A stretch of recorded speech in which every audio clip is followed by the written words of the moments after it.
হাতিবাগান। আজ যে এলাকা হাতিবাগান নামে পরিচিত, সেই এলাকায় একটা সময় থিয়েটার পাড়া নামে পরিচিত ছিল। আস্তে আস্তে সময় এগোলো, পেশাদারি থিয়েটার হল এবং থিয়েটার দেখা এই সবটাই কেমন যেন হারিয়ে গেল, উঠে গেল। আচ্ছা, এবছরের দুর্গাপুজোয় যদি আপনারা হাতিবাগানে ঠাকুর দেখতে এসে থিয়েটার পাড়ায় ফিরে যাওয়ার একটা সুযোগ পান, থিয়েটার দেখার যদি সুযোগ পান, তাহলে বিষয়টা কেমন হবে বলুন তো? সংবাদ প্রতিদিন ডিজিটালের ক্যামেরা এবং আমি স্বস্তিকা আমরা পৌঁছে গেছি হাতিবাগান নবীনপল্লী। হ্যাঁ, ঠিক ধরেছেন। গত বছর যারা ওই আবোল তাবোল পাড়া ছিলেন, তারাই এবছর থিয়েটার পাড়া। আসুন তাহলে ঘুরে দেখি ওনাদের মণ্ডপ কিভাবে প্রস্তুত হচ্ছে দর্শকদের জন্য। আসুন।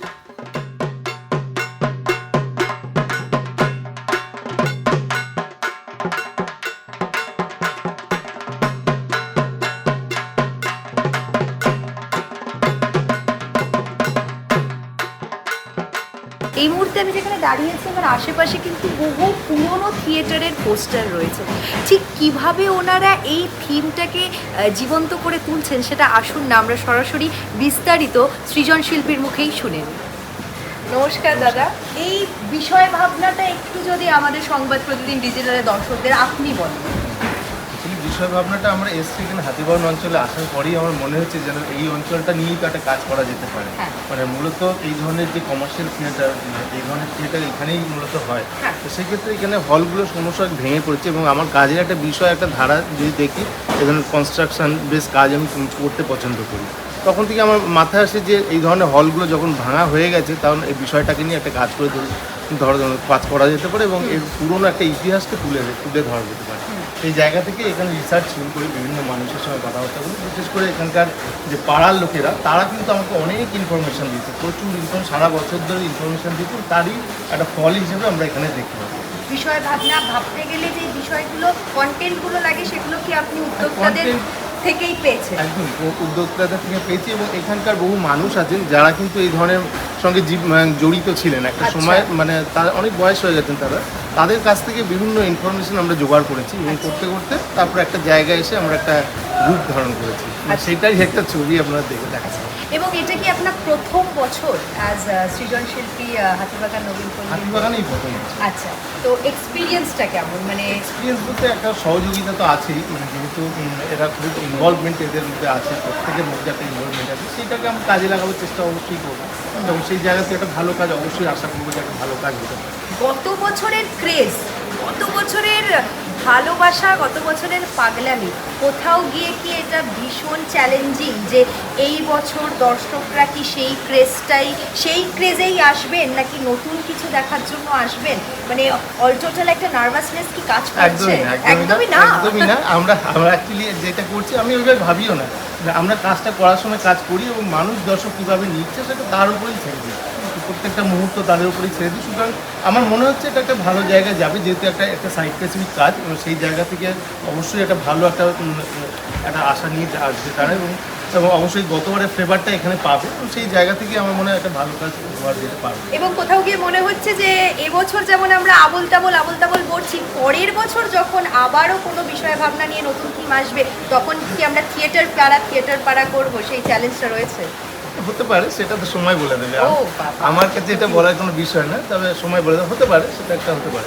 থিয়েটার পাড়া আমরা দেখতে পাচ্ছি যে সেই পুরনো, মানে আমরা জানি, মানে আমি জানি যে আমার জেনারেশন তো সত্যি থিয়েটার পাড়া সেইভাবে করে পায়নি এবং সেইটা এক্সপিরিয়েন্স করানোর জন্যেই এই বছর ওনারা এত সুন্দর একটা বিষয় ভাবনা নিয়ে এসছেন। তো এখানে প্রতিমাকে, আইডলকে আমরা কিভাবে দেখতে পাই?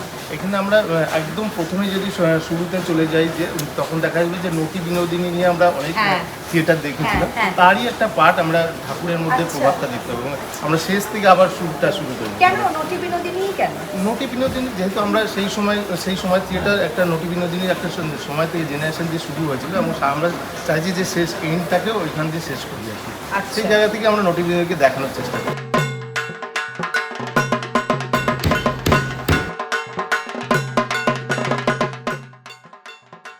আমরা প্রত্যেকেই জানি যে ফেলুদা রহস্যের সমাধান করে, কিন্তু ফেলুদা রহস্য সমাধান করতে করতে যখন উনি আটকে যান তখন উনি কার কাছে যান বলুন তো?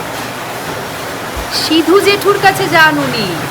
ঠিক একই রকমভাবে হাতিবাগান নবীন পল্লীতেও কিন্তু একজন সিধু জেঠু রয়েছে, যার মাথা থেকে এই অসম্ভব সুন্দর বিষয় ভাবনাগুলো, কাহিনীগুলো ওনারা দর্শকদের উপহার দেন।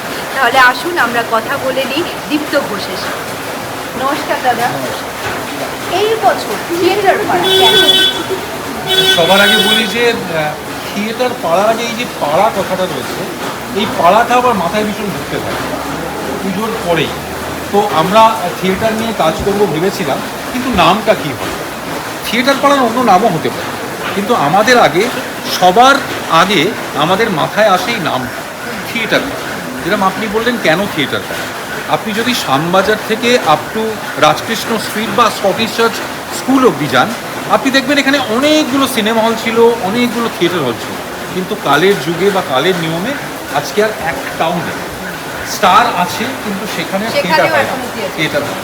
তো আমাদের মাথায় এলো যে যদি এই ব্যাপারটা মানে এই থিয়েটার পাড়া, যেখানে সমস্ত হল আজ ভেঙে গেছে, কোনো হলই আর অবশিষ্ট নেই, সেইটা যদি মানুষের সামনে একবার তুলে আনা যায়।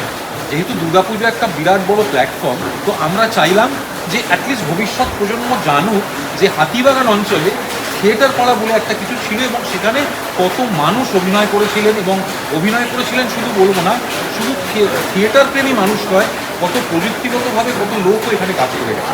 তাই তাদের প্রতি সম্মান জানাতে, এবং অনেকে আজ আমাদের মধ্যে নেই, বিশেষ করে তাদের প্রতি সম্মান জানাতেই, তাদের উদ্দেশ্যেই আমাদের এবারে থিয়েটার পাড়া। গত বছর মা যখন বিদায় নেন তার পরের দিন থেকেই এবছরের প্ল্যানিংটা শুরু হয়ে যায়। হ্যাঁ, মানে কতকটা তাই, কতকটা তাই। কেন কি আমার মাথায় এটা ঘুরছিল অনেক দিন ধরেই, কারণ থিয়েটারের পেশাদারি থিয়েটারের, আমরা তো কাজ করছি পেশাদারি থিয়েটার নিয়ে, পেশাদারি থিয়েটারের 150 বছর হয়েছে গত 2022 সালে। আচ্ছা। কারণ 1872 সালের 9ই ডিসেম্বর, আমি তারিখটা আমার মনে আছে এখন, প্রথম পেশাদারি থিয়েটার অভিনীত হয়, এবং সেটা ছিল কোনো মঞ্চে নয়, মধুসূদন সান্যালের বাড়িতে, চিত্তুরে মধুসূদন সান্যালের বাড়িতে স্টেজ বেঁধেই প্রথম অভিনয়টা হয়, এবং তার প্রথম কালেকশন ছিল 200 টাকা। এইটা দিয়ে পেশাদারি থিয়েটার শুরু হয়েছে। তারপরে ধরুন পেশাদারি থিয়েটার আস্তে আস্তে আস্তে এগোতে এগোতে 1908 সাল অবধি লাস্ট পেশাদারি থিয়েটার হয়, তারপরে এই পেশাদারি থিয়েটার বন্ধ হয়। আপনি যদি যুগটা দেখেন, স্বাধীনতার আগে গিরিশ ঘোষ, অর্ধেন্দু শেখর মুস্তাফি, বিনোদিনী, ইনকুড়ি দাসী, তারাও যেরকমভাবে সক্ষেত্রে ছিলেন, তেমনি পরের দিকে আমরা পিতৃমিত্রকে পেয়েছি, আমরা কেতুকি দত্তকে পেয়েছি। এত তথ্য আমি রাজুকে দিয়েছি, রাজু আমায় বলে যে দাদা তুমি আমায় এত তথ্য দিচ্ছ, আমি কি করবো বুঝতে পারছি না। আপনি এটা ব্যক্তিগত প্রশ্ন, সংবাদ প্রতিদিন দর্শক, আপনি কি কোনোভাবে থিয়েটারের সাথে? আমি ছোটবেলায় থিয়েটার করতাম। আচ্ছা। অনেক থিয়েটার করেছি। এই যে হলগুলো ভেঙে গেছে এখন, রংমহল বলুন, রঙ্গনা বলুন, বিজন বলুন, আমি সব থিয়েটারই অভিনয় করেছি কম বেশি, তবে সেটা অ্যামেচার অভিনয়। কত বছর তো আমরা আমিও ব্যক্তিগতভাবে দেখেছি থিয়েট্রিক্যাল পারফরমেন্স আমরা দেখেছি, অপূর্ব, সে কি বলবো, অপূর্ব একটা পারফরমেন্স আমরা দেখেছি। এবছর কি সেরকম কিছু? আপনি সবই আমার কাছ থেকে শুনিয়ে নেবেন। এবার আপনি যখন বলছেন, আমি কিছুটা একটা হিন্টস দিচ্ছি। এই বছরও আমাদের ওই রকমই একটি পারফরমেন্স থাকছে, তবে গত বছর আমরা কি করেছিলাম, সুকুমার রায়ের দুটি বিখ্যাত কবিতা, একটি হচ্ছে পাগলা জগাই এবং আরেকটি হচ্ছে নারদ নারদ, এই দুটোকে নিয়ে আমরা একটা পারফরমেন্স করেছিলাম, কিন্তু সেটা ছিল প্রফেশনাল যারা থিয়েটারের অভিনেতা তাদেরকে দিয়ে আমরা এটা অভিনয় করিয়েছিলাম। কিন্তু এই বছর আমাদের ভাবনাটা একটু অন্যরকম, এবছরও থিয়েট্রিক্যাল পারফরমেন্স থাকবে, কিন্তু সেটা একদম অন্যরকম, থিয়েটারের জন্যই থিয়েটারটা আসবে। আমাদের এটা শুরু হচ্ছে তৃতীয়া থেকে একদম নবমী অবধি চলবে টানা। আপনারা আসলে দেখতে পাবেন, এবং বিভিন্ন পার্টে এই পারফরমেন্সগুলো থাকবে, শুধু একটা জায়গায় নয়, বিভিন্ন জায়গায় পারফরমেন্স। দর্শকদেরও আমি বলছি, প্রতিদিন ডিজিটালের মাধ্যমে আসুন, আমাদের পাড়ায় আসুন, আমাদের প্রতিমা এবং আমাদের মণ্ডপ দেখুন। আশা করি গতবার যেরকম আপনারা আবল তাবল দেখে উদ্বুদ্ধ হয়েছিলেন, ভালো লেগেছিল, এবছরও আপনারা নিরাশ হবেন। হাতিবাগান নবীন পল্লীর এই থিয়েটার পাড়ার প্রচেষ্টা দেখে যদি একটাও পেশাদারি থিয়েটার হল আবার নতুন করে জন্ম নিতে পারে, আবার করে উঠে দাঁড়াতে পারে, তাহলে এটা তো আমাদের জন্য সব থেকে বড় প্রাপ্তি হবে, তাই না? তাহলে আসুন না, আপনারাও এই প্রচেষ্টায় সামিল হন। তাহলে চোখ রাখতে হবে তো সংবাদপ্রতিদিন.in-এ যে আরও কোন কোন মণ্ডপে আমরা যাব তাদের প্রস্তুতি দেখতে। আসুন।